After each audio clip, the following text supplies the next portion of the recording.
New Year's Eve has a smell to it. Kind of smells like buffalo sauce and confidence. So I had a plan, a very dependable plan. You see, Ohio State was playing Miami in the college football playoff, and I built the entire evening around this football game, like a man who believes preparation still means something. I mean, this wasn't dinner. This was strategy.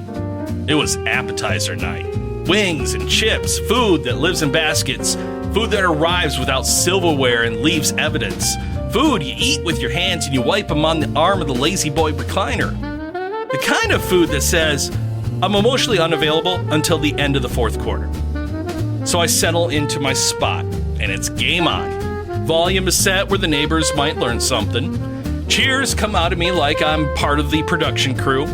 A few semi-colorful comments get sent towards the officials, spoken with, full conviction, as if somewhere the ref pauses and says, wait a minute, hang on. Craig and Kansas might be onto something here.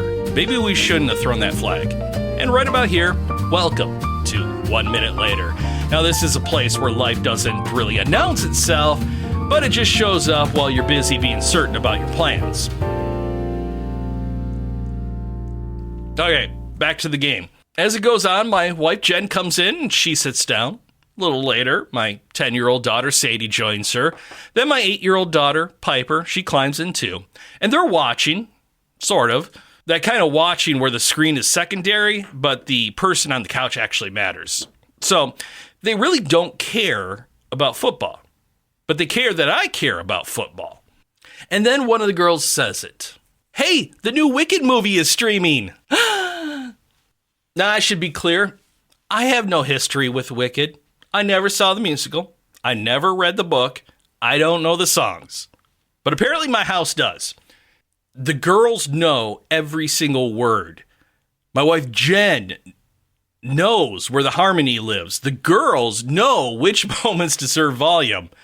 And so here's where I start to plan my exit. I'm going to do the right thing. I'm going to give them the living room and rent the movie for them. I'll just finish the game in the bedroom like a noble sports fan making a quiet sacrifice. So the movie starts, and I'm already halfway gone in my head when something kind of pulls me back. It isn't the plot. It's not the spectacle. It's kind of the sound. And that sound is that all three of them start singing along.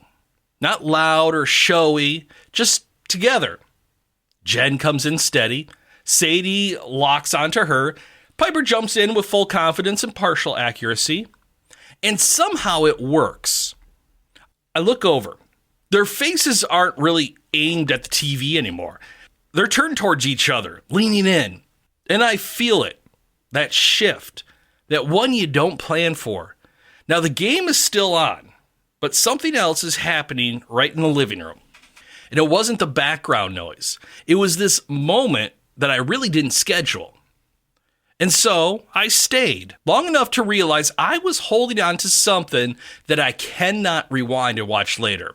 Long enough to feel grateful instead of impatient. Just watching my wife and my daughters singing with a movie they love.